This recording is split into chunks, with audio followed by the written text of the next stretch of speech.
Hi friends, welcome to my channel. ಇವತ್ತು ನಾನು ತುಂಬಾ ಸುಲಭವಾಗಿ ಎಗ್ ಬಿರಿಯಾನಿ ಮಾಡ್ತಾ ಇದ್ದೀನಿ. ಯಾವಾಗಲೂ ಚಿಕನ್ ಬಿರಿಯಾನಿ, ಮಟನ್ ಬಿರಿಯಾನಿ ತಿಂದು ಬೇಜಾರಾಗಿದ್ದರೆ ಈ ರೀತಿಯಾದ ಎಗ್ ಬಿರಿಯಾನಿ ಒಂದ್ಸಲ ಟ್ರೈ ಮಾಡಿ. ಸೊ ಬನ್ನಿ ಹೇಗೆ ಮಾಡೋದು ಅಂತ ನೋಡೋಣ. ಮೊದಲಿಗೆ ಮೊಟ್ಟೆನ ಫ್ರೈ ಮಾಡೋದಕ್ಕೆ ಒಂದು ಪ್ಯಾನ್ಗೆ 1 ಸ್ಪೂನ್ ಎಣ್ಣೆನ ಹಾಕ್ಕೊಳ್ತಾ ಇದ್ದೀನಿ. ನಂತರ ಇದಕ್ಕೆ 1 ಸ್ಪೂನ್ ಖಾರದ ಪುಡಿ, ಅರ್ಧ table spoon garam masala, 1/4 table spoon ಅರಿಶಿಣ ಹಾಕ್ಕೊಳ್ತಾ ಇದ್ದೀನಿ. ಇವಾಗ ಎಲ್ಲದನ್ನು ಒಂದ್ಸಲ ಚೆನ್ನಾಗಿ ಮಿಕ್ಸ್ ಮಾಡ್ಕೊಳ್ಳಿ. ಇವಾಗ ನಾನು ಆಲ್ರೆಡಿ 5 ಮೊಟ್ಟೆನ ಬೇಯಿಸಿ ಈ ರೀತಿ ಮಧ್ಯದಲ್ಲಿ ಸಿಡಿಟ್ಕೊಂಡಿದ್ದೀನಿ. ಸೊ ಉಪ್ಪು ಖಾರ ಚೆನ್ನಾಗಿ ಹಿಡೀಲಿ ಅಂತ. ಇವಾಗ ಮೊಟ್ಟೆನ ಹಾಕ್ಕೊಂಡು ಚೆನ್ನಾಗಿ ಮಸಾಲೆ ಎಲ್ಲ ಹಿಡಿಯೋ ತನಕ ಲೋ ಫ್ಲೇಮಲ್ಲೇ ಫ್ರೈ ಮಾಡ್ಕೊಳ್ಳಿ. ನೋಡಿ, ಇಷ್ಟು ಫ್ರೈ ಆದ ನಂತರ ಇದನ್ನು ಪಕ್ಕಕ್ಕೆ ಇಟ್ಕೊಳ್ಳಿ. ಇವಾಗ ಒಂದು ಕುಕ್ಕರ್ಗೆ 2 ಸ್ಪೂನ್ ಎಣ್ಣೆ, 2 ಸ್ಪೂನ್ ತುಪ್ಪನ ಹಾಕ್ಕೊಳ್ತಾ ಇದ್ದೀನಿ. ಎಣ್ಣೆ ತುಪ್ಪ ಚೆನ್ನಾಗಿ ಬಿಸಿ ಆದ ನಂತರ 4 ಲವಂಗ, 2 ಪೀಸ್ ಚಕ್ಕೆ, 2 ಪಲಾವ್ ಎಲೆ, ಹಾಗೆ 1 ಸ್ಪೂನಷ್ಟು ಸೋಂಪನ್ನು ಹಾಕಿ ಫ್ರೈ ಮಾಡ್ಕೊಳ್ಳಿ.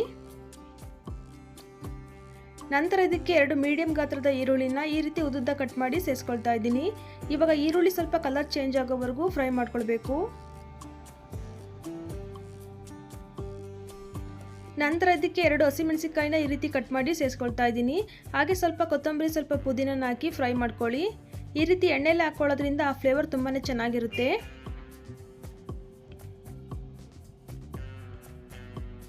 ಇದಕ್ಕೆ ಇವಾಗ 1 ಟೇಬಲ್ ಸ್ಪೂನ್ ಅಷ್ಟು ಶುಂಠಿ ಬೆಳ್ಳುಳ್ಳಿ ಪೇಸ್ಟ್ ಹಾಕಿ ಸ್ವಲ್ಪ ಹಸಿ ವಾಸನೆ ಹೋಗೋವರೆಗೂ ಫ್ರೈ ಮಾಡ್ಕೊಳ್ಬೇಕು. ನಂತರ ಇದಕ್ಕೆ ಒಂದು ಮೀಡಿಯಂ ಗಾತ್ರದ ಟೊಮೊಟೊನ ಕಟ್ ಮಾಡಿ ಸೇರಿಸ್ತಾ ಇದ್ದೀನಿ. ಎಲ್ಲದನ್ನು ಒಂದ್ಸಲ ಚೆನ್ನಾಗಿ ಮಿಕ್ಸ್ ಮಾಡಿಕೊಂಡು ಟೊಮೊಟೊ ಸ್ವಲ್ಪ ಸಾಫ್ಟ್ ಆಗೋವರೆಗೂ ಬೇಯಿಸ್ಕೊಳ್ಬೇಕು. ನೋಡಿ, ಇವಾಗ ಟೊಮೊಟೊ ಸಾಫ್ಟ್ ಆದ ನಂತರ 1 ಟೇಬಲ್ ಸ್ಪೂನ್ ಖಾರದ ಪುಡಿ, 1 tablespoon biryani masala, 1 tablespoon ಧನಿಯಾ ಪೌಡರ್, ಅರ್ಧ ಟೇಬಲ್ ಸ್ಪೂನ್ ಅಷ್ಟು ಗರಂ ಮಸಾಲನ ಹಾಕ್ಕೊಳ್ತಾ ಇದ್ದೀನಿ. ಮಸಾಲೆ ಎಲ್ಲ ಹಾಕಿದ ನಂತರ ಒಂದ್ಸಲ ಮಿಕ್ಸ್ ಮಾಡಿಕೊಂಡು ಹಸಿ ವಾಸನೆ ಹೋಗೋ ತನಕ ಫ್ರೈ ಮಾಡ್ಕೊಳ್ಳಿ. ಇವಾಗ ಇದಕ್ಕೆ 2 ಸ್ಪೂನ್ ಅಷ್ಟು ಮೊಸರನ್ನ ಸೇರಿಸ್ತಾ ಇದ್ದೀನಿ. ಎಲ್ಲನೂ ಒಂದ್ಸಲ ಚೆನ್ನಾಗಿ ಮಿಕ್ಸ್ ಮಾಡಿ ಈ ರೀತಿ ಗ್ರೇವಿ ಟೆಕ್ಸ್ಚರ್ ಬಂದ ನಂತರ 1 ಗ್ಲಾಸ್ ಅಕ್ಕಿಗೆ 2 ಗ್ಲಾಸ್ ಅಷ್ಟು ನೀರನ್ನು ಹಾಕ್ಕೊಳ್ತಾ ಇದ್ದೀನಿ.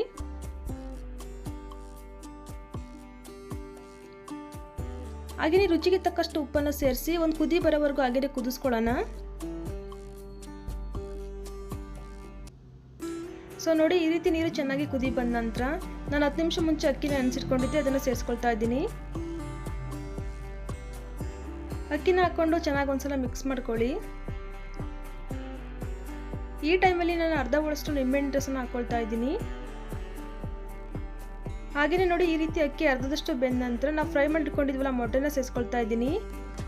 ಹಾಗೆಯೇ ಸ್ವಲ್ಪ ಕೊತ್ತಂಬರಿ ಸೊಪ್ಪು, ನಾನು ಸ್ವಲ್ಪ ಇಲ್ಲಿ ಫ್ರೈ ಮಾಡಿರೋ ಅನ್ನನ ಹಾಕ್ಕೊಳ್ತಾ ಇದ್ದೀನಿ.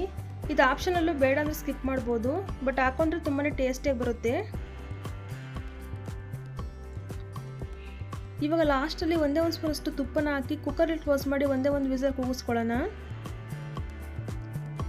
ನೋಡಿ, ಇವಾಗ 1 ವಿಸಲ್ ಆದ ನಂತರ ಓಪನ್ ಮಾಡ್ತಾ ಇದ್ದೀನಿ. ವಾವ್, ನೋಡಿ ಎಷ್ಟು ಸೂಪರ್ ಆಗಿದೆ. ಒಂದ್ಸಲ ಈ ರೀತಿ ನಿಧಾನವಾಗಿ ಮಿಕ್ಸ್ ಮಾಡಿಕೊಂಡು ರಾಯ್ತಾ ಜೊತೆ ಸರ್ವ್ ಮಾಡಿ ಸೂಪರ್ ಆಗಿರುತ್ತೆ. ನನಗೆ ಪರ್ಸ್ನಲಿ ಈ ಬಿರಿಯಾನಿ ತುಂಬಾ ಇಷ್ಟ ಆಯಿತು. ನೀವು ಸಹ ಈ ವಿಧಾನದಲ್ಲಿ ಟ್ರೈ ಮಾಡಿ ಹೇಗಿತ್ತು ಅಂತ ಕಮೆಂಟಲ್ಲಿ ತಿಳಿಸಿ. ನೋಡಿದ್ರಲ್ಲ ಫ್ರೆಂಡ್ಸ್, ಇವತ್ತಿನ ಈ ವಿಡಿಯೋ ನಿಮಗೆಲ್ಲ ಇಷ್ಟ ಆಗಿದೆ ಅಂತ ಅಂದ್ಕೊಂಡಿದ್ದೀನಿ. ಇಷ್ಟ ಆಗಿದ್ರೆ ವಿಡಿಯೋಗೊಂದು ಲೈಕ್, ಶೇರ್, ಕಮೆಂಟ್ ಮಾಡೋದನ್ನು ಮರಿಬೇಡಿ. ಮತ್ತಷ್ಟು ಈಸಿ ರೆಸಿಪಿಗಾಗಿ ನಮ್ಮ ಚಾನಲ್ನ ಸಬ್ಸ್ಕ್ರೈಬ್ ಮಾಡ್ಕೊಳ್ಳಿ. Thank you for watching.